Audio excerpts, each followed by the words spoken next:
It is the News Blitz with Randy Wang on Talk Radio 790 KABC. We're here every single day from 5 to 6 talking about the local issues that matter to you most and taking your phone calls at 800-222-KABC, 1-800-222-5222, your emails at randykabc@gmail.com, and search for the KABC News Blitz wherever you get your podcasts.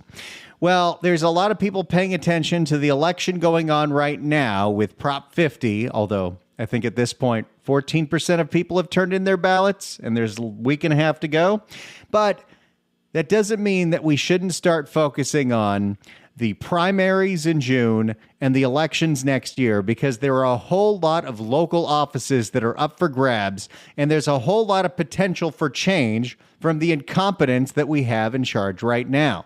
So one of the goals that I have with this show is to do my best to let you know about certain people that are running, so you know that there is a choice if you're unsatisfied with, let's say, your LA County Supervisor, because a few of those seats are going to be up next year.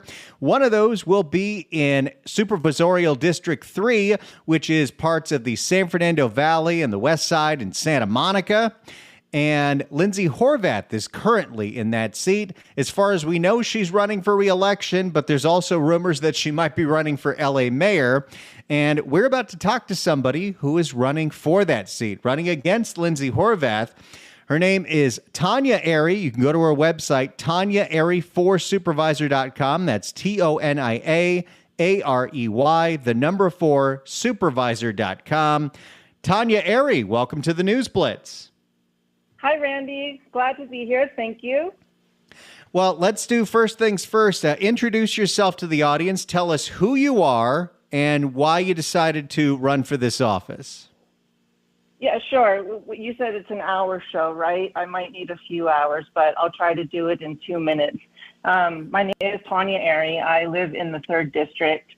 I'm a realtor. So for the last several years, driving through town from city to city, you see different things, where sometimes people driving in their car, they go straight from the car to the office, and that's all they see, if they even go to the office anymore.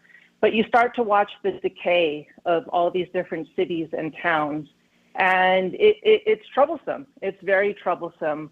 And part of that, it lays on Lindsey Horvath.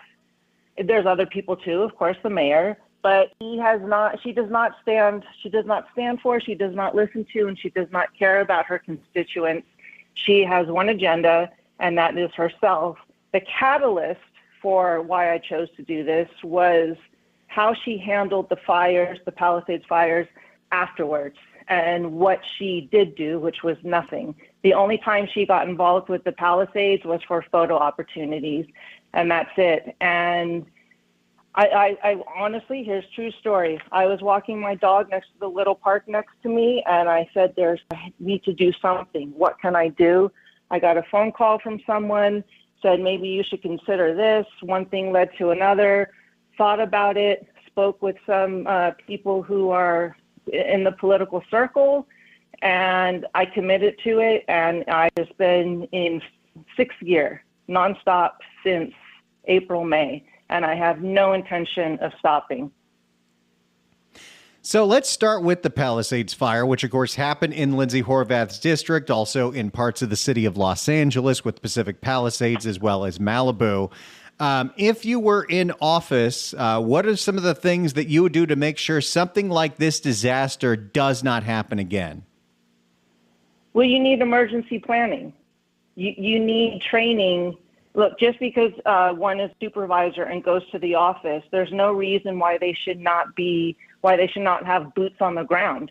Look, we live in Southern California. It's fire prone. We need to communicate with LA County Fire, LA City Fire, Los Angeles Sheriff's Department, Los Angeles Police Department. There needs to be a system in place.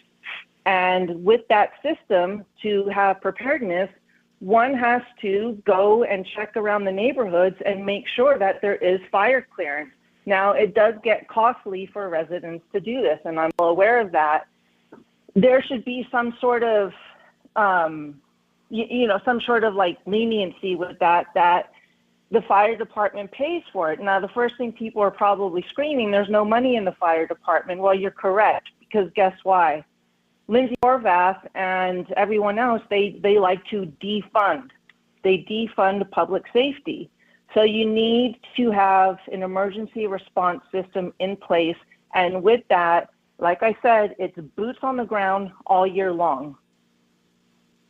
Well, and one of the things that stretches our fire departments, whether we're talking county or city, so thin, and this was true before the Palisades fire, it'll be true after the Palisades fire, is our fire departments have to devote so much of their resources towards putting out fires from homeless encampments on a daily basis. What would you do differently about that? I mean, that's a loaded question. That falls under, obviously these people have some sort of mental issues, and there's all this money going into, homeless shelters. Well, are they really? Where is the money actually going? A lot of these people, of course, they have issues. You need to set up a system within the jails, because for the most part, these people have been in jail and then out of jail, that there are social services implemented into the jail system. And this needs to be a requirement and start them on a track to get back to a better life if they're able to. Because right now, a homeless person, they can go be intoxicated in a car, they can kill someone, whatever the case may be, they'll get booked, and then they're out the next day and doing the same thing. And that's where the cleanup starts. You have to have social services implemented into the prison system. But if you're like Lindsey Horvath right now, the first thing you want to do is close the men's central jail and have nowhere to put anybody. That is something that was actually discussed at this week's Board of Supervisors meeting, where if we go back in time, there was a plan for years and years and years to replace Men's Central Jail with a state-of-the-art mental health facility. Then in 2020, because people were reading the temperature in the room, they said, you know what, we're going to switch from that, and we're going to start a Care First, Jails Last initiative. And they started a plan to close Men's Central Jail without replacing it with anything. Am I understanding you are not in support of Care First, Jails Last in Los Angeles County? Absolutely not. It's jails first. People are in jail, and then yes, they can have the care when they're in jail. It's just like what she wants to do is she wants to disarm sheriff deputies. She wants to take away their guns because she thinks it's too threatening to have guns. Well, you tell me, where's the common sense in that?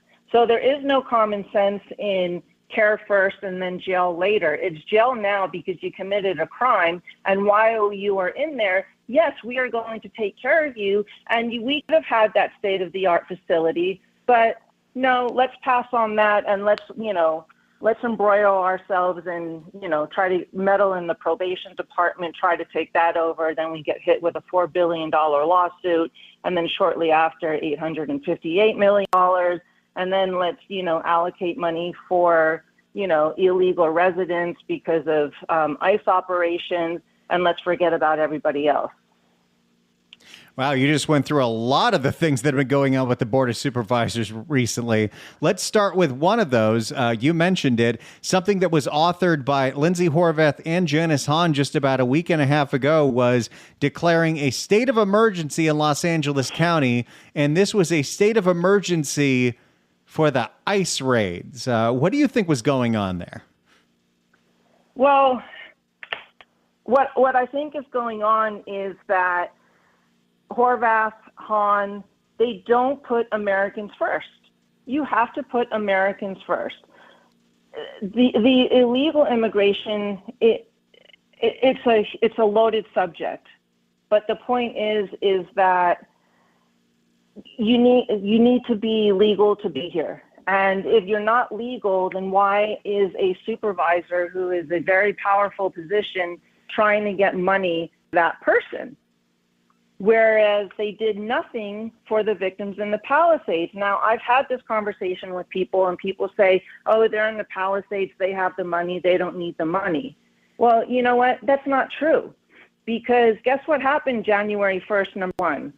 All the insurances dropped people because that's what's happening in our state. Number two, a majority of those people that live there, they're seniors. They're elderly people. This is their life. This is their everything. They had their spouses in there. They had their kids in there. And this is the last thing they will ever have or see. And it's gone, and they don't have any money to replace it. And I'm shame on Horvath, because when she was down in the Palisades and she cleared, there was a time like, look how fast we cleared this debris. And she used an elderly gentleman sitting in a wheelchair as a prop and pointing to him, aren't you happy you're going to have your home again soon? Seriously? The city doesn't even issue permits. So yeah, the city needs to... We're speaking with Tonia Arey. You can get her website, ToniaArey4Supervisor.com. One of the other criticisms about this state of emergency is if you look at state of emergencies past, and there was one declared for the fires, there was one declared for COVID, obviously, and what always comes after a state of emergency when it comes to someone like Lindsey Horvath is pushing for an eviction moratorium. Do you think that's what they're trying to do right now? Of course they are. Of course she is.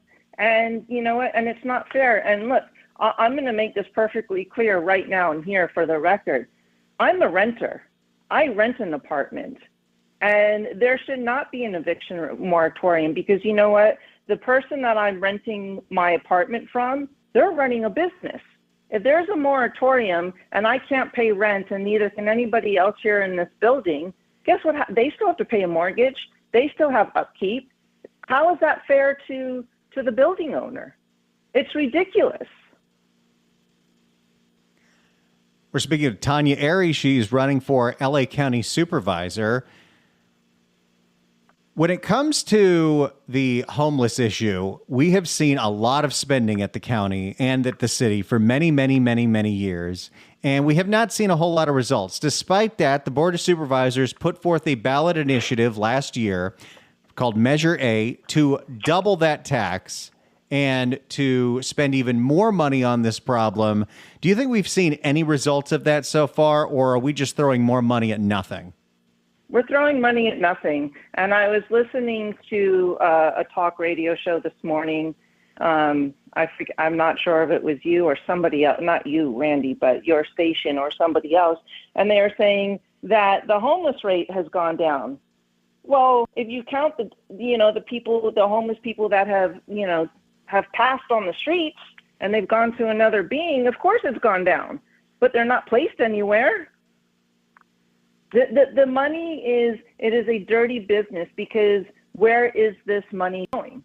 And Horvath does everything under the table. This project that she was a part of in Santa Monica, where there was going to be 47 beds for homeless people and people with severe mental problems, but it was an open door in residential neighborhoods. And let's take this another step further. In the Sawtell community on the west side, the LA Armory, okay? This is part of the military. She wanted to turn the building into a homeless shelter, which will never get used. She's taking rights away from veterans. And I have a huge problem with that, because I would not be able to be sitting here in my apartment speaking to you on the phone if it wasn't for a veteran who sacrificed what they did to give me the freedom that I have right now. We're speaking with Tonia Arey. She is running for LA County Supervisor against Lindsey Horvath. Now, Lindsey Horvath was very recently in the news because of another thing that she passed through the Board of Supervisors that ended up on the ballot, and that was this Measure G. And Measure G was this initiative to nearly double the size of the LA County Board of Supervisors in a few years, make an ethics commission, and then make the CEO an elected position and instead of an appointed position. And what we found out just about a week ago was that apparently this whole initiative pissed off the current LA County CEO, Physia Davenport, who's been appointed since 2021, and somehow, some way, She was going to file a legal claim against the county for, I guess, making her job something she'd have to run for. And they paid her off with a $2 million settlement. Now she is on medical leave. And the county didn't even reveal this information. It was found out from a reporter from KPCC. What do you think the hell is going on over in the LA County right now? Okay, so Davenport, I think she's about 57 years old. So in 3 years, she'll be 60. She was paid out $2 million. Her salary is $666,000. You times that by 3, that's $2 million. So basically, she was given the $2 million and said, here, you're getting paid for the next 3 years. Don't let the door slam you on your way out. Horvath Horvath leading the way, she authored this measure last year. She got Hahn behind her. And like you said, it's to add more seats to the supervisor role. Now, to 9 people, that's absurd because right now there's 5 people. And when you have to vote on something that takes, all the supervisors, it's a majority. Okay, so 3 out of 2. So that's 5 people. And right now it's 5 women sitting in a room arguing with each other. You're going to throw 4 more people on top of that? Good luck.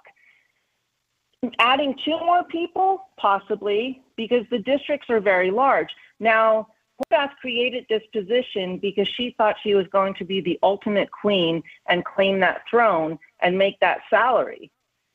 But now she is, I'm running for LA County Supervisor. Oh, but maybe I'm running for mayor.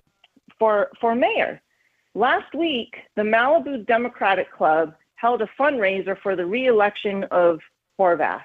Okay, that fundraiser was going to be. It was last Tuesday.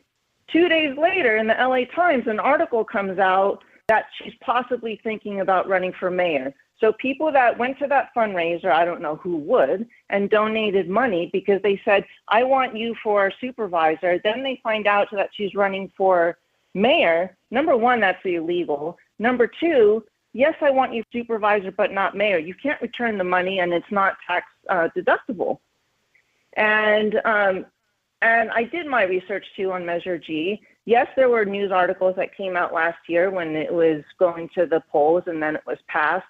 But then, just about a week ago, there was only one outlet that did a big article on her. It's Capital Weekly. Randy, it took me a day to read this article, because it went on and on and on and put her on a pedestal. I'm not saying she does because I do not know, but I dare say that she has friends in that paper, as well as we all know the LA Times. Well, we definitely know that. I got 2 more questions before we run out of time here. 1, if you're elected to the Board of Supervisors, that also makes you a board of directors on LA Metro. What would you say is the current state of LA Metro? It's horrible. It's absolutely horrible. And again, that comes with public safety. She takes away the public safety. You need to increase the public safety on Metro because you have people that rely on Metro, lower income people, respectfully blue collar people who rely on safe public transport, and they don't get it. And because she's a supporter of unarmed violence interrupters. Can you explain to me what that is? Unarmed violence interrupters? That's asinine. And again, she's taken away public safety from a place that we need it most. Well, we need it most everywhere, but it just adds to the list. Last question before you go, and this is just a personal issue of mine, is, if you look at the average salary of somebody that lives and works in Los Angeles County, it's about $70,000 a year. And you look at the county's budget, which is the biggest budget of any county because it's the largest county. And there's been so many cuts in the last few years, not only to the sheriff's department and the fire department. This year we saw cuts to the district attorney's office.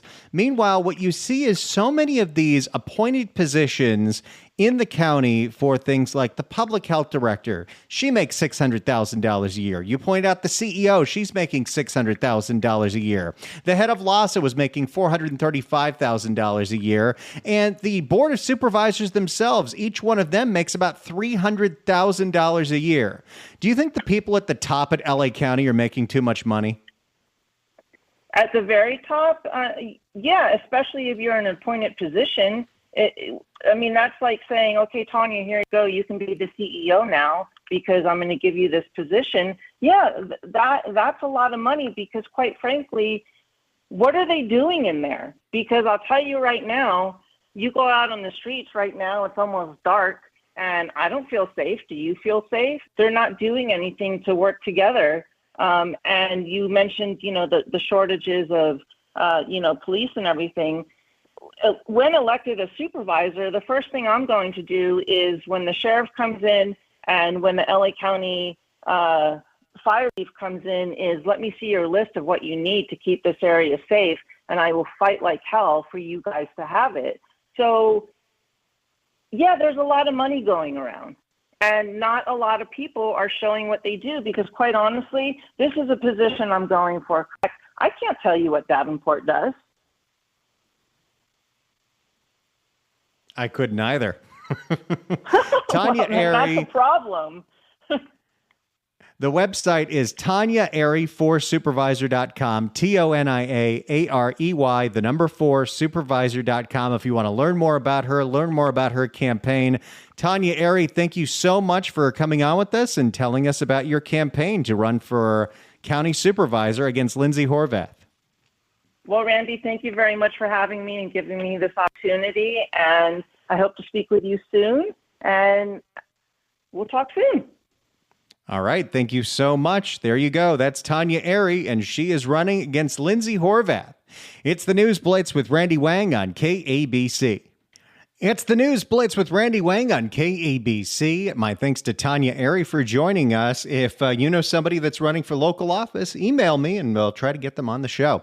Let's go to 790 KABC welcomes Leonid and Friends, the world's greatest Chicago tribute at the Canyon and Agora Hills on November 4th. Tickets are on sale now at AXS.com, but right now, caller number 9 at 1-888-790-5222 gets a pair of tickets to the show. Tickets furnished by the Canyon, where music meets the soul. Good luck dialing. It's the News Blitz with Randy Wang on KABC. It is the News Blitz with Randy Wang on Talk Radio 790 KABC. We're here every single day from 5 to 6 talking about the local issues that matter to you most and taking your phone calls at 800-222-KABC, 1-800-222-5222. Your emails at randykabc@gmail.com and search for the KABC News Blitz wherever you get your podcasts. You know, I'm sure there's a lot of people listening who struggle every single day with the thought of, do I stick it out in California or do I go on to greener pastures? I do this myself. I'm on Zillow constantly because my dream is to someday move to Santa Fe, at least part-time. But, you know, you hear about all the problems, you see the people that are in elected office, and you think there has to be a better place. The grass has to be greener somewhere else. And while it can be true in some circumstances, don't ever kid yourself that all the other states people are moving to are paradises. You know, you may think, okay, forget California. I'm moving to Arizona. The cost of living is way lower. And you're very right about that. Unless you're trying to rent an apartment in downtown Phoenix, then for some reason it's just as expensive as downtown LA. Don't ask me why. But you may think, well, I want to move to Arizona because I'm sure Arizona doesn't have the same crime problems as Southern California. And unfortunately, I got bad news for you. There is a trend. They all start in California, but there is a trend of a certain crime, a crime that drives me crazy and drives you crazy, that is now popping up in Phoenix and Tucson and other parts of Arizona. Copper wire theft is now going on over there. For more, here is AZ12. The Phoenix Police Department is asking for help after the area has seen a massive surge in copper thefts. See, they stole the copper here, and they realized that it's very hard to get caught for this for some reason, so now they're stealing all the copper over there. The problem has gotten so bad that Silent Witness now is offering reward money for information leading to an arrest trying to stop these thefts. 12 News journalist Bianca Bono is joining us now in studio tonight. And Bianca, what's going on here? Well, what's so frustrating about these crimes is that to the criminals stealing the copper, whether it be from utility wiring or from an AC unit at a local restaurant, in the end, they're making out with $20 to $80. But to fix their mess, it costs thousands. It's one of the most destructive crimes that are out there. There's not that much actual financial incentive for the crooks to do it, but because it's so hard to enforce this, because it's so hard to crack down on the buyers of copper wire theft, there are ways to do it. There are some states that are doing it, but California not going far enough yet. And apparently, neither is neighboring Arizona. This was caught in progress. Across the copper state. And you can see where the wire is burnt. Are they called the Copper State? I didn't know that. This was caught in progress. Across the So we're the Golden State, Nevada's the Silver State, and Arizona's the Copper State. All righty. See, New Mexico's the land of enchantment. That's a hell of a lot more fun. This was caught in progress. Across the copper state. And you can see where the wire is burnt. Copper theft is on the rise. We are 100% increased over last year in the amount of copper loss we've had in Phoenix, Arizona. It's doubled in a year. These crime trends, they spread. Dan Chasen is the head of theft and vandalism for CenturyLink. He says the telecommunications company is on the verge of losing $1 million to copper theft in Phoenix this year alone. This year to date, $913,000. Chasen explains criminals are targeting their utility boxes, stealing the wiring out, burning the casing off, then selling the copper. So, sound familiar? How much are they getting from each box? Less than $100. They're going to make $80. You know what my repair cost on that was? $6,716. I do like that guy's accent. These photos showing recent examples. Officials say it happens in broad daylight, and suspects often dress like a contractor, even putting signage on their trucks. Where are they getting these outfits? Spirit Halloween? They put a cone in the yard. They put their orange vest on. They put their hard hat on. They look like a contractor. Guys, if they're not in one of these trucks, they're not one of our contractors. It's not just utilities being targeted. Small businesses are being hit too. This is a problem impacting all the industry, especially in the construction phase. Jonathan Lane is the owner of Oso Brewery. I mean, this is one of the fears about all of the utility lines that are being laid and undergrounded in the Palisades and in Altadena as they rebuild is, well, are we making sure someone's not going to come and steal all these materials over and over and over again? One thing I learned about this piece, and again, this problem is not just in California, not just in Arizona, but it's going all over the place now.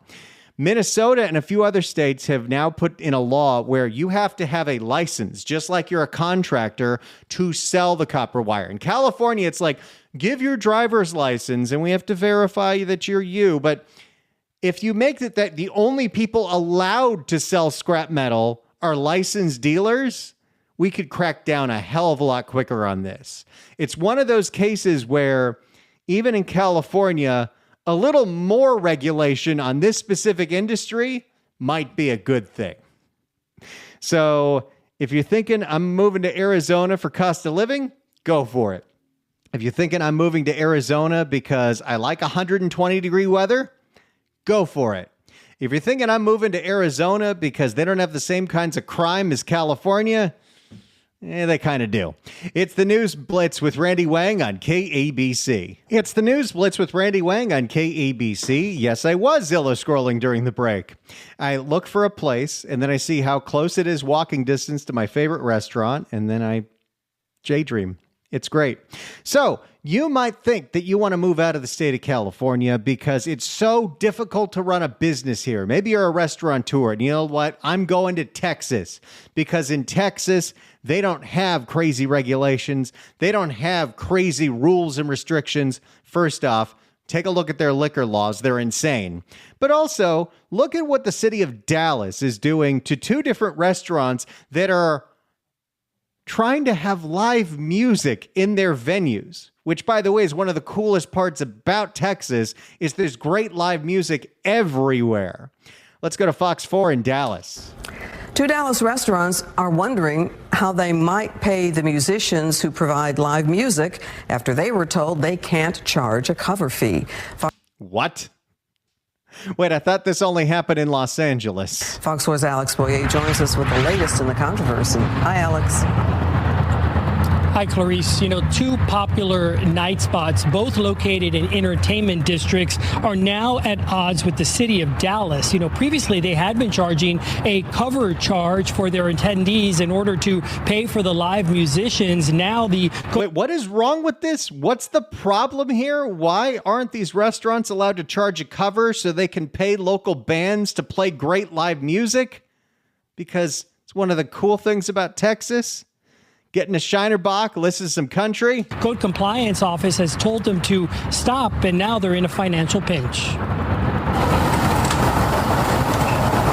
At Revelers Hall, located in the Bishop Arts neighborhood of Dallas. That's a fun neighborhood. You're listening to the music and styling of the Revelers Hall, baby. Folks come to, revel. But the live music may soon come to an end after the city of Dallas's nighttime enforcement team recently paid them a visit. That's a dramatic switch that's going to occur in our business. Co-owner Jason Roberts says ever since the establishment opened 6.5 years ago, they've charged a $6 music fee to customers coming to see bands. I'm still trying to see what the problem is here. That amount equals to about $20,000 per month. Roberts says it all goes to pay the musicians. The city now tells him that's a code violation and he must stop. We've Wait a second. I thought crap like this only happened in Los Angeles. been trying to figure out what can we do because we can only go so long before this just model won't work. Revelers Hall holds a certificate of occupancy for restaurant use, which according to city code prevents them from charging a music fee. Because they're not coded and they don't have a permit to be a music venue, they can't charge a cover to have a band play in their restaurant. That's insane. And that's not in California. That's in the free state of Texas. Just a warning. If you want to move to Texas because you love barbecue and tacos, go for it. You want to move to Texas because that's the best reason, barbecue and tacos. Or you want a lower cost of living? Yes, although there are a lot of parts of Dallas that are more expensive than Los Angeles, I'll tell you that. But the restaurants are cheaper, I'll tell you that. Go get a ranch water at Mi Cocina. But if you want to move to Texas because you believe that they are so much more business friendly than California, in many instances that is true. But in certain ways, it's insane. Once again, look up Texas's dumb liquor laws. It's the News Blitz with Randy Wang on KABC. It's the News Blitz with Randy Wang on KABC. Well, yesterday, I was lucky enough to be invited by the Pantages Theater in Hollywood to go see opening night of Hadestown. Hadestown was the winner of 8 2019 Tony Awards, including Best Musical and the 2020 Grammy for Best Musical Theater Album. I had always heard of Hadestown, but knew nothing about the show. You can assume it probably has something to do with Hades, but I knew nothing. And the best way that I can describe Hadestown for you is it is this incredibly unique fusion of Greek mythology and New Orleans-style jazz, complete with the best trombonist I've ever seen on stage. Incredible. But it is a loose adaptation of the story of Hades, the god of the underworld, and his wife Persephone, a story that I kind of know from playing the video game Hades, and also Orpheus and Eurydice. And the performances are, wow, incredible, especially the guy playing Hades, because it is baritone/bass for a vocal range, and it is just velvet. It just cuts like butter, and you were glued to everything this guy had to sing, and you always wanted more. And then on the other end, Orpheus, who's the lead in this, he has it's a tenor, almost soprano voice, just beautiful, melodic. It was a lot of fun. My wife and I had a great time, and it's in town for the next week and a half. So if you want to see Hadestown. It is playing at the Hollywood Pantages Theater October 21st through November 22nd. And you can get tickets at BroadwayandHollywood.com. Always love the Pantages. I've seen so many great shows there. I've seen a lot of great shows there just this year. We saw the Neil Diamond musical. We saw the Korn musical, Shucked, and Hadestown was a great time. I have to point this out to you because it's the dumbest story, but it is 100% true. We were sitting inside the theater waiting for the show to start, and we're going through the program. And the program has a calendar of some of the shows that are coming up. Book of Mormon's coming back in a few months. Beauty and the Beast is coming later in the year. Beetlejuice is coming. And there's an advertisement for the next show, which is Moulin Rouge. And I point at it. And for some reason, when I'm pointing to my wife at this ad for Moulin Rouge, out loud, for some reason, I spoke it phonetically in the worst way possible. So I look at her and I say, hey, should we go see Moulin Rouge? And I wasn't trying to make a joke or anything. It just happened that way. But there's a lot of great shows coming to the Pantages. I've had so many incredible experiences there. Let me just give you some advice. If you're getting there, get there early and get to that little parking lot on Argyle behind the theater. It's more expensive than the garages, but you'll get out so much quicker. We were on the road 5 minutes after the show ended. It's that quick. It is so worth it. And then, of course, if you like a cocktail or two, make sure you get one or two before the show, and then you can prepay your drink for intermission. So as soon as you get up, you go back to the bar and your drinks are already there. So you have time to have your cocktail, hit the bathroom, and get back into your seat. But it was a great time. Just a reminder, weekday shows now usually start at 7:30. So check your time when the show starts. I don't remember. There was one show that we went to where we didn't pay attention to that. We missed the first number of it, but haven't made that mistake again. But thank you to the Pantages. It was a wonderful night. It is a great show. Check it out. Hadestown at the Pantages now through November 2nd. Thank you all so much for listening to this show. It is a pleasure to bring it to you every day, whether we're talking local politics, we're talking about fun things to do in the Southern California area, or we're talking about daydreaming and fleeing to New Mexico. If you want to email us, you can do so at randykabc@gmail.com. And if you ever missed any episodes of this show, like yesterday's show, Going After Rob Bonta, search for the KABC News Blitz wherever you get your podcasts. It's the News Blitz with Randy Wang every day from 5 to 6 on Talk Radio 790 KABC.